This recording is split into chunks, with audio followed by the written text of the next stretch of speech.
ದರೋಡೆಗೆ ಪಶ್ಚಿಮ ಬಂಗಾಳದಿಂದ ಈ ಕದೀಮರು ಬಂದಿದ್ರ ಕಲಬುರಗಿ ಹೈದರಾಬಾದ್ ಪಶ್ಚಿಮ ಬಂಗಾಳಕ್ಕೆ ಈಗ ವಾಪಸ್ ಪರಾರಿಯಾದ್ರ ಕಲಬುರಗಿ ಬಸ್ ಸ್ಟ್ಯಾಂಡ್ನಲ್ಲಿ ಬಸ್ ಹತ್ತಿರುವ ಶಂಕೆ ವ್ಯಕ್ತವಾಗಿದೆ.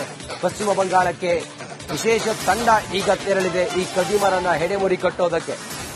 ಪಶ್ಚಿಮ ಬಂಗಾಳ ಮೂಲದವರು ಈ ಕಳ್ಳರು ಅನ್ನೋದರ ಬಗ್ಗೆ ಮಾಹಿತಿ ಲಭ್ಯವಾಗಿದೆ. ಕಲಬುರಗಿ ಬಸ್ ಸ್ಟ್ಯಾಂಡ್ನಿಂದ ಅವರು ಹೈದರಾಬಾದ್ಗೆ ಹೋಗಿ ಹೈದರಾಬಾದ್ನಿಂದ ಪಶ್ಚಿಮ ಬಂಗಾಳಕ್ಕೆ ಅವರು ಪರಾರಿಯಾಗಿದ್ದಾರೆ ಅನ್ನುವ ಮಾಹಿತಿ ಅಥವಾ ಸಂಶಯ ಪೊಲೀಸರಿಗೆ ಇರೋದ್ರಿಂದಾಗಿ ಒಂದು ತಂಡ ಪಶ್ಚಿಮ ಬಂಗಾಳದ ಕಡೆ ಹೋಗಿದೆ.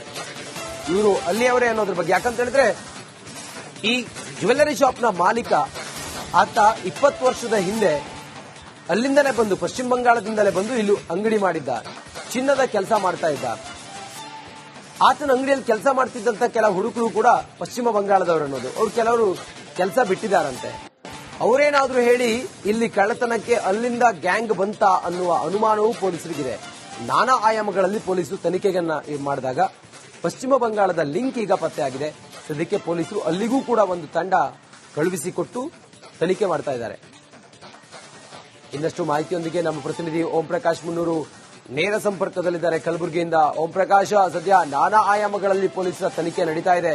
ಮತ್ತೊಂದು ವಿಚಾರ ಅಂತ ಹೇಳಿದ್ರೆ ಅಲ್ಲಿ ಕಳ್ಳತನ ಆಗಿದ್ದು 2-3 ಕೆಜಿ ಚಿನ್ನ ಅಲ್ಲ, 805 ಗ್ರಾಂ ಅನ್ನೋದು ಸದ್ಯಕ್ಕೆ ಈಗ ಮಾಹಿತಿ ಸಿಕ್ಕಿದೆ. ಸದ್ಯ ಇನ್ನೇನು ವಿಚಾರಗಳಿದಾವೆ ಹೆಚ್ಚಿಗೆ ಕಲಬುರಗಿ?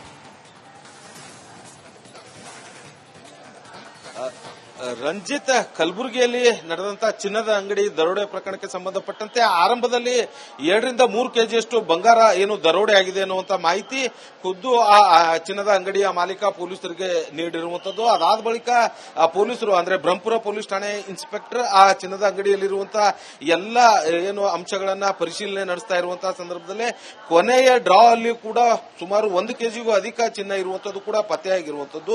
ಸೊ ಹಾಗಾಗಿ ಈ 2.5 ಕೆಜಿ 3 ಕೆಜಿ ಏನು ಬಂಗಾರ ದರೋಡೆ ಆಗಿದೆ ಅನ್ನುವಂಥದ್ದನ್ನ ಕೊನೆಗೆ ಫೈನಲ್ ಆಗಿ ಅಲ್ಲಿ ದರೋಡೆ ಆಗಿರುವಂತದ್ದು ಎಷ್ಟು ಅನ್ನುವಂಥದ್ದನ್ನ ನೋಡಿ ಒಂದು ಎಫ್ಐಆರ್ ರಿಜಿಸ್ಟರ್ ಆಗಿರುವಂತದ್ದು 805 ಗ್ರಾಂ. ಸೊ ಈ 805 ಗ್ರಾಂ ಆ 4 ದರೋಡೆಕೋರರು ದೋಚಿಕೊಂಡು ಅಲ್ಲಿಂದ ಎಸ್ಕೇಪ್ ಆಗಿರುವಂತದ್ದು. ಸರಫ್ ಬಜಾರ್ನಿಂದ ಏನು ಹೊರಟಂತ 4 ದರೋಡೆಕೋರರು ನೇರವಾಗಿ ತಹಸೀಲ್ದಾರ್ ಕಚೇರಿಗೆ ಬಂದು ಅಲ್ಲಿಂದ ಆಟೋ ಹತ್ತಿ ಏನು ಅವರು ಕಲಬುರಗಿಯ ಬಸ್ ನಿಲ್ದಾಣಕ್ಕೆ ಎಂಟ್ರಿ ಆಗ್ತಾರೆ.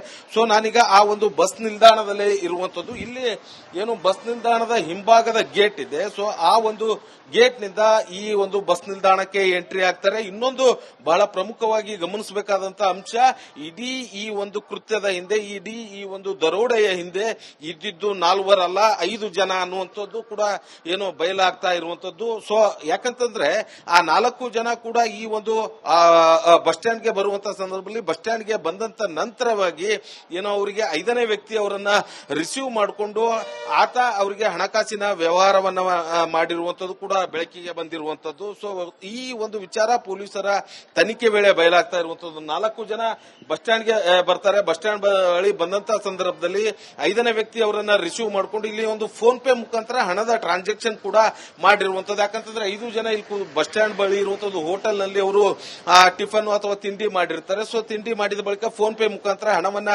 ಇದು ಮಾಡಿರ್ತಾರೆ. ಪೊಲೀಸರ ತನಿಖೆ ವೇಳೆಯಲ್ಲಿ ಅವರು ಆ ನಂಬರ್, ಫೋನ್ ಪೇ ಟ್ರಾನ್ಸಾಕ್ಷನ್ ಎಲ್ಲವನ್ನೂ ಕೂಡ ಪತ್ತೆ ಹಚ್ಚಿರುವಂತದ್ದು. ಪತ್ತೆ ಹಚ್ಚಿದಂತಹ ಸಂದರ್ಭದಲ್ಲಿ ಆ ನಂಬರ್ ಬಳಸ್ತಾ ಇರುವಂತಹ ವ್ಯಕ್ತಿ ಪಶ್ಚಿಮ ಬಂಗಾಳದ ಮೂಲದವನು ಅನ್ನುವಂಥದ್ದು ಕೂಡ ಬಯಲಾಗಿರುವಂತದ್ದು. ಅದಾದ ಬಳಿಕ ಅವರು ನೇರವಾಗಿ ಈ ಪ್ಲಾಟ್ಫಾರ್ಮ್ ನಂಬರ್ ಏನಿದೆ 6 ಕಲಬುರಗಿ ಬಸ್ ನಿಲ್ದಾಣದ ಪ್ಲಾಟ್ಫಾರ್ಮ್ ನಂಬರ್ 6ಕ್ಕೆ ಬರ್ತಾರೆ. 6ಕ್ಕೆ ಬಂದು ಇಲ್ಲಿಂದ ಕಲಬುರಗಿಯಿಂದ ಹೈದರಾಬಾದ್ಗೆ ತೆರಳುತ್ತಾರೆ. ಹೈದರಾಬಾದ್ನಿಂದ ವೆಸ್ಟ್ ಬೆಂಗಾಲ್ಗೆ ತೆರಳಿರುವಂತಹ ಇದೀಗ ಒಂದಷ್ಟು ವಿಚಾರ ಕೂಡ ಬೆಳಕಿಗೆ ಬಂದಿರುವಂತದ್ದು. ಆ ನಿಟ್ಟಿನಲ್ಲಿ ಪೊಲೀಸರ ತಂಡ ಏನಿದೆ, ಒಂದು ತಂಡ ಹೈದರಾಬಾದ್ಗೆ ತೆರಳಿ ಆರೋಪಿಗಳಿಗಾಗಿ ಹುಡುಕಾಟ ಕೂಡ ನಡೆಸ್ತಾ ಇರುವಂತದ್ದು, ಮತ್ತೊಂದು ತಂಡ ವೆಸ್ಟ್ ಬೆಂಗಾಲ್ಗೆ ತೆರಳಿರುವಂತದ್ದು. ಆರೋಪಿಗಳ ಬಗ್ಗೆ ಒಂದಷ್ಟು ಮಹತ್ವದ ಅಂಶಗಳು ಕೂಡ ಸಿಕ್ಕಿರುವಂತದ್ದು. ಯಾಕಂತಂದ್ರೆ ಈ ಒಂದು ಪ್ಲಾಟ್ಫಾರ್ಮ್ ನಂಬರ್ 6ರಲ್ಲಿ ಏನು ಹೈದರಾಬಾದ್ಗೆ ತೆರಳುವಂತಹ ಬಸ್ಗಳಿದೆ, ಇಲ್ಲಿ ಒಂದಷ್ಟು ಸಿಸಿಟಿವಿಗಳು ಕೂಡ ಇರುವಂತದ್ದು. ಸೊ ಹಾಗಾಗಿ ಇದೆಲ್ಲ ಮಾಹಿತಿಗಳು ಕೂಡ ಇದೀಗ ಪೊಲೀಸರು ಕಲೆ ಹಾಕಿರುವಂತದ್ದು. ಬಸ್ ಸ್ಟ್ಯಾಂಡ್ ನಲ್ಲಿ ಸುಮಾರು 18 ಸಿಸಿಟಿವಿಗಳು ಇರುವಂತದ್ದು. ಎಲ್ಲ ಸಿಸಿಟಿವಿಗಳು ಕೂಡ ವರ್ಕ್ ಆಗ್ತಾ ಇದೆ ಅನ್ನುವಂಥದ್ದು ಈಗ ಇಲ್ಲಿರುವಂತಹ ಸಿಬ್ಬಂದಿಗಳು ಹೇಳ್ತಾ ಇರುವಂತದ್ದು. ಇಲ್ಲಿ ಒಂದಷ್ಟು ಸಿಸಿಟಿವಿಗಳು ಕೂಡ ಇದೆ. ಪ್ರತಿಯೊಬ್ಬ ಪ್ಯಾಸೆಂಜರ್ ಕೂಡ ಎಲ್ಲಿಂದ ಯಾವ ಬಸ್ ಹತ್ತುತ್ತಾನೆ ಅನ್ನೋದ್ರ ಬಗ್ಗೆ ಕೂಡ ಈ ಒಂದು ಸಿಸಿಟಿವಿಗಳಲ್ಲಿ ರೆಕಾರ್ಡ್ ಆಗಿರುವಂತದ್ದು. ಸೊ ಹಾಗಾಗಿ ಇಲ್ಲಿರುವಂತಹ ಸಿಸಿಟಿವಿಯ ದೃಶ್ಯಗಳನ್ನು ಕೂಡ ಏನು ಆ ಪೊಲೀಸರು ವಶಕ್ಕೆ ಪಡೆದುಕೊಂಡಿರುವಂತದ್ದು. ಆ ಸಂದರ್ಭದಲ್ಲಿ ಸಾಕಷ್ಟು ಮಹತ್ವದ ಲೀಡ್ ಪೊಲೀಸರಿಗೆ ಸಿಕ್ಕಿರುವಂತದ್ದು ತನಿಖೆ ವೇಳೆಯಲ್ಲಿ. ಇದೀಗ ಅದರ ಜಾಡನ್ನ ಹಿಡಿದು ಪೊಲೀಸರು ತಂಡ ಬೇರೆ ಬೇರೆ ಆಂಗಲ್ ನಲ್ಲಿ ಕೆಲಸವನ್ನ ಮಾಡೋದಕ್ಕೆ ಮುಂದಾಗಿರುವಂತದ್ದು. ಒಂದಂತೂ ತಂಡ ವೆಸ್ಟ್ ಬೆಂಗಾಲ್ನಲ್ಲಿರುವಂತಹ ಪಕ್ಕಾ ಮಾಹಿತಿಯನ್ನ ಆಧರಿಸಿ ವೆಸ್ಟ್ ಬೆಂಗಾಲ್ಗೆ ತೆರಳಿದ್ರೆ, ಮತ್ತೊಂದು ತಂಡ ಈ ಹೈದರಾಬಾದ್ ಮುಖಾಂತರ ಏನು ಕಲಬುರಗಿಯಿಂದ ಹೈದರಾಬಾದ್ಗೆ ತೆರಳಿದ್ರು. ಸೊ ಅಲ್ಲಿಗೆ ತೆರಳಿರುವಂತದ್ದು. ಅಲ್ಲಿ ಒಂದಷ್ಟು ವಿಚಾರಗಳು ಕೂಡ ಏನು ಇವರಿಗೆ ಮಾಹಿತಿ ಸಿಕ್ಕಿರುವಂತಹ ಹಿನ್ನೆಲೆಯಲ್ಲಿ ಅಲ್ಲಿಗೂ ತೆರಳಿರುವಂತದ್ದು. ಸೊ ಹಾಗಾಗಿ ಇಡೀ ದರೋಡೆ ಪ್ರಕರಣದ ಹಿಂದೆ ಏನು ಇಷ್ಟು ದಿನ 4 ಇದ್ದಾರೆ ಅನ್ನುವಂಥದ್ದು, ಮೇನ್ ಸೀನ್ ನಲ್ಲಿ 4 ಇದ್ದಾರೆ ಅಂತ ಅನ್ಕೊಂಡಿದ್ರು. ಆದ್ರೆ ಇದೀಗ 5ನೇ ವ್ಯಕ್ತಿ ಕೂಡ ಈ ದರೋಡೆಯ ಹಿಂದೆ ಮಾಸ್ಟರ್ ಮೈಂಡ್ ಆಗಿರುವಂತದ್ದು ಕೂಡ ಇದೀಗ ಪೊಲೀಸರು ಪತ್ತೆ ಹಚ್ಚಿರುವಂತದ್ದು. Ranjith. Okay Om Prakash, thank you ತಮ್ಮೆಲ್ಲ ಮಾಹಿತಿಗಾಗಿ. ದರೋಡೆಗೆ ಪಶ್ಚಿಮ ಬಂಗಾಳದಿಂದ ಈ ಕದೀಮರು ಬಂದಿದ್ರ ಕಲಬುರಗಿ ಹೈದರಾಬಾದ್ ಪಶ್ಚಿಮ ಬಂಗಾಳಕ್ಕೆ ಈಗ ವಾಪಸ್ ಪರಾರಿಯಾದ್ರ ಕಲಬುರಗಿ ಬಸ್ ಸ್ಟ್ಯಾಂಡ್ ನಲ್ಲಿ ಬಸ್ ಹತ್ತಿರುವ ಶಂಕೆ ವ್ಯಕ್ತವಾಗಿದೆ. ಪಶ್ಚಿಮ ಬಂಗಾಳಕ್ಕೆ ವಿಶೇಷ ತಂಡ ಈಗ ತೆರಳಿದೆ ಈ ಕದೀಮರನ್ನ ಹೆಡೆಮುರಿ ಕಟ್ಟೋದಕ್ಕೆ. ಪಶ್ಚಿಮ ಬಂಗಾಳ ಮೂಲದವರು ಈ ಕಳ್ಳರು ಅನ್ನೋದರ ಬಗ್ಗೆ ಮಾಹಿತಿ ಲಭ್ಯವಾಗಿದೆ. ಕಲಬುರಗಿ ಬಸ್ ಸ್ಟ್ಯಾಂಡ್ ನಿಂದ ಅವರು ಹೈದರಾಬಾದ್ ಹೋಗಿ ಹೈದರಾಬಾದ್ನಿಂದ ಪಶ್ಚಿಮ ಬಂಗಾಳಕ್ಕೆ ಅವರು ಪರಾರಿಯಾಗಿದ್ದಾರೆ ಅನ್ನುವ ಮಾಹಿತಿ ಅಥವಾ ಸಂಶಯ ಪೊಲೀಸರಿಗೆ ಇರೋದ್ರಿಂದಾಗಿ ಒಂದು ತಂಡ ಪಶ್ಚಿಮ ಬಂಗಾಳದ ಕಡೆ ಹೋಗಿದೆ. ಇವರು ಅಲ್ಲಿಯವರೇ ಅನ್ನೋದ್ರ ಬಗ್ಗೆ, ಯಾಕಂತ ಹೇಳಿದ್ರೆ ಈ ಜ್ಯುವೆಲ್ಲರಿ ಶಾಪ್ನ ಮಾಲೀಕ ಆತ 20 ವರ್ಷದ ಹಿಂದೆ ಅಲ್ಲಿಂದಲೇ ಬಂದು ಪಶ್ಚಿಮ ಬಂಗಾಳದಿಂದಲೇ ಬಂದು ಇಲ್ಲಿ ಅಂಗಡಿ ಮಾಡಿದ್ದ, ಚಿನ್ನದ ಕೆಲಸ ಮಾಡ್ತಾ ಇದ್ದ.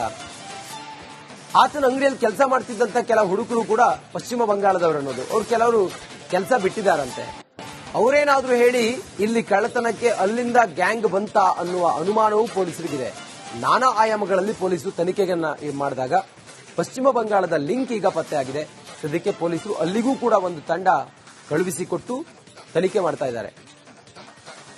ಇನ್ನಷ್ಟು ಮಾಹಿತಿಯೊಂದಿಗೆ ನಮ್ಮ ಪ್ರತಿನಿಧಿ ಓಂ ಪ್ರಕಾಶ್ ಮುನ್ನೂರು ನೇರ ಸಂಪರ್ಕದಲ್ಲಿದ್ದಾರೆ ಕಲಬುರಗಿಯಿಂದ. ಓಂ ಪ್ರಕಾಶ್, ಸದ್ಯ ನಾನಾ ಆಯಾಮಗಳಲ್ಲಿ ಪೊಲೀಸರ ತನಿಖೆ ನಡೀತಾ ಇದೆ. ಮತ್ತೊಂದು ವಿಚಾರ ಅಂತ ಹೇಳಿದ್ರೆ ಅಲ್ಲಿ ಕಳ್ಳತನ ಆಗಿದ್ದು 2-3 ಕೆಜಿ ಚಿನ್ನ ಅಲ್ಲ, 805 ಗ್ರಾಮ್ ಅನ್ನೋದು ಸದ್ಯಕ್ಕೆ ಈಗ ಮಾಹಿತಿ ಸಿಕ್ಕಿದೆ. ಸದ್ಯ ಇನ್ನೇನು ವಿಚಾರಗಳಿದಾವೆ ಹೆಚ್ಚಿಗೆ ಕಲಬುರಗಿ?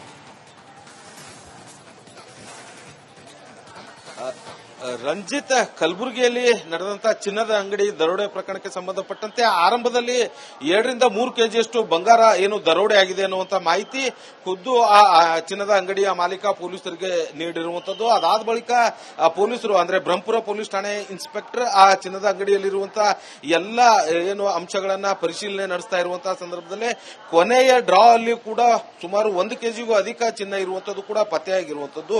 ಸೊ ಹಾಗಾಗಿ ಈ 2.5 ಕೆಜಿ 3 ಕೆಜಿ ಏನು ಬಂಗಾರ ದರೋಡೆ ಆಗಿದೆ ಅನ್ನುವಂಥದ್ದನ್ನ ಕೊನೆಗೆ ಫೈನಲ್ ಆಗಿ ಅಲ್ಲಿ ದರೋಡೆ ಆಗಿರುವಂತದ್ದು ಎಷ್ಟು ಅನ್ನುವಂಥದ್ದನ್ನ ನೋಡಿ ಒಂದು ಎಫ್ಐಆರ್ ರಿಜಿಸ್ಟರ್ ಆಗಿರುವಂತದ್ದು 805 ಗ್ರಾಮ್. ಸೊ ಈ 805 ಗ್ರಾಮ್ ಆ 4 ದರೋಡೆಕೋರರು ದೋಚಿಕೊಂಡು ಅಲ್ಲಿಂದ ಎಸ್ಕೇಪ್ ಆಗಿರುವಂತದ್ದು. ಸರಫ್ ಬಜಾರ್ನಿಂದ ಏನು ಹೊರಟಂತ 4 ದರೋಡೆಕೋರರು ನೇರವಾಗಿ ತಹಸೀಲ್ದಾರ್ ಕಚೇರಿಗೆ ಬಂದು ಅಲ್ಲಿಂದ ಆಟೋ ಹತ್ತಿ ಏನು ಅವರು ಕಲಬುರಗಿಯ ಬಸ್ ನಿಲ್ದಾಣಕ್ಕೆ ಎಂಟ್ರಿ ಆಗ್ತಾರೆ.